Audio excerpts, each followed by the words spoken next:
Who are the people behind Pro Skills? Pro skills के पीछे तो बहुत बड़ी टीम है हमारी, Okay. जिसके अंदर इन हाउस 2 CA हैं हमारे साथ।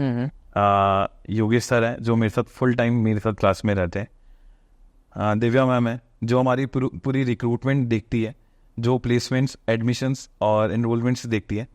शिल्पा मैम है, CA अक्षय जैन सर हैं, CA रोहन मित्तल सर हैं, मेरे फादर जो मेरे इंस्टीट्यूट के फाउंडर हैं, Okay. राकेश जी जैन, वो पूरा मैनेज करते हैं एकेडमिक्स के अंदर।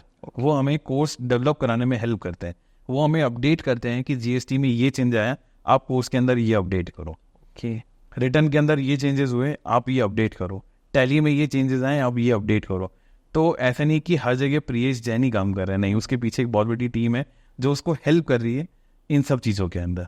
तो हम लोग कुछ गेस्ट लेक्चर्स भी होते हैं, जैसे हम बाहर मतलब हमारे CAs वगैरह आते हैं, वो एक प्रैक्टिकल एक जनरल नॉलेज देते हैं इंडस्ट्री में क्या हो रहा है, आपको और क्या क्या चीज़ें सीखनी चाहिए और क्या क्या चीज़ें समझनी चाहिए।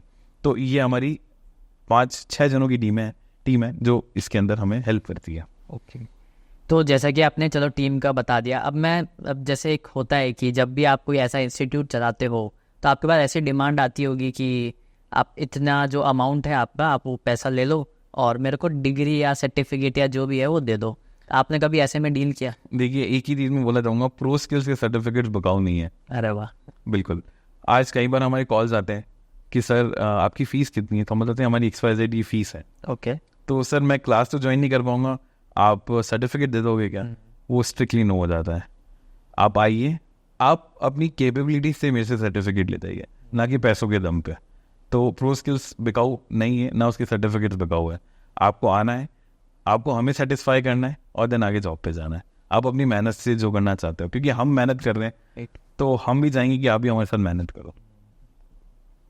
तो जैसा कि अब मैं आपसे जानना चाहूँगा कि आप इस इंडस्ट्री में काफ़ी टाइम से ऑपरेट कर रहे हो और आपने काफ़ी बच्चों को पढ़ाया भी है, तो आपके पास क्या मिसकंसेप्शन लेकर आते हैं बच्चे या जो भी लोग आते हैं? देखिए, जैसे कि मैंने आपको बताया था कि एक वो कॉमर्स और नॉन कॉमर्स का सबसे बड़ा मिसकंसेप्शन है। हाँ। और एक एज बार का मिसकंसेप्शन है। अच्छा, हमारे पास हाउस वाइफ भी आती हैं, हाउस होल्ड लेडीज भी आती हैं। ओके।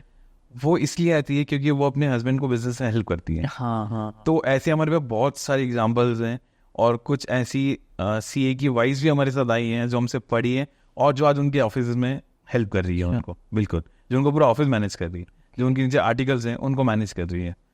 तो मिसकंसेप्शन तो यही रहता है कि कॉमर्स ही कर सकता है, नहीं, हर कैटेगरी, हर स्ट्रीम का बंदा, बट एक मिनिमम एज क्राइटेरिया हमने 18+ रखा है, ताकि 18+ को एक है ना मैच्योरिटी वो सब प्लस, चीज़ें आए। मैं बोलूँगा 16 साल का बंदा अकाउंट्स करना चाह रहा है तो शायद हाँ नहीं। फॉर्म नहीं लेती है। राइट। उनका एक मिनिमम क्राइटेरिया कि 18+ होगा तो हम उनको रिक्रूट कर लेंगे इजीली। ओके। और एक बेसिक जो एलिजिबिलिटी है। बेसिक एलिजिबिलिटी एक वही है कि 18+ हम लोग यहाँ पर रखते हैं। ओके। तो जैसा कि आपने प्लेसमेंट का बताया था, तो आप मतलब इसके पीछे का प्रोसेस क्या रहता है कि आप कैसे असिस्ट करते हो और मतलब क्या रहता है वो इन डिटेल? देखिए, हमारे पास क्यू है बच्चों को भेजने की। ओके। आज हमारे पास बहुत सारी रिक्वायरमेंट है कि आप अकाउंटेंट भेज दो, और हमारे लिए लोग वेट भी करते हैं और वेट करते हैं, मतलब वो पता नहीं क्या रिलेशन है या क्या है, वो लोग हमारा वेट करते हैं। बिल्कुल। और हम 15 दिन बाद जब कॉल करते हैं कि स्टूडेंट रेडी है, तो वो बहुत एक्साइटेड हो जाते हैं कि सर आप तो भेज दो। मतलब उन्होंने 15 दिन तक भी किसी को रिक्रूट नहीं किया। हाँ। तो हमारी वो चीज़ रहती है कि नो मिडलमैन, पॉलिसी ऐसी रहती है कि बच्चा इन बिटवीन द पोस्ट हम बच्चों को प्लेस कर देते हैं। इन रिस्पेक्ट फीस आई नहीं आई हमारे लिए मैटर नहीं करता। Okay. हमारे लिए मैटर करता है कि ये बच्चे ने जो फीस दी है ना, उसको हम वापस कैसे भी करके उसको हम गेन करा दें। कि जितना उसने पे किया है 1 महीने 2 महीने के अंदर हम उसकी वापस फीस उसको रियम्बर्स करवा दें। ओके। तो ये हमारा एक रिटर्न ऑन इन्वेस्टमेंट। और बेंजामिन फ्रैंकलिन ने बहुत अच्छी चीज़ बोली है, an investment in education pays you higher interest. Right, बिल्कुल। सो लाइक अब मैं आपसे जानना चाहूँगा कि आप क्या 5 टिप्स देना चाहोगे to the professionals, to the people, those who are watching you? देखिए, एक तो stay updated with the taxation policies. Okay. उसको मिस मत करिए। Then stay updated on your softwares. आप जो भी अकाउंटिंग सॉफ्टवेयर यूज़ कर रहे हैं उसमें अपडेटेड रहिए आप, क्योंकि अगर आप पुराने सॉफ्टवेयर पे चल रहे हो तो हो सकता है आप कोई नई चीज़ें मिस कर रहे हो, मतलब जो आपका टाइम 10 जो आपको आधे घंटे लग रहे हैं ना, शायद वो अपडेटेड सॉफ्टवेयर आपके 10 मिनट में क्वेरी सॉल्व कर देगा। देन जो नेक्स्ट मैं एक एडवाइस देना चाहूँगा, डोंट मिस ड्यू डेट्स। कोई भी रिटर्न फाइलिंग की ड्यू डेट मिस मत करिए।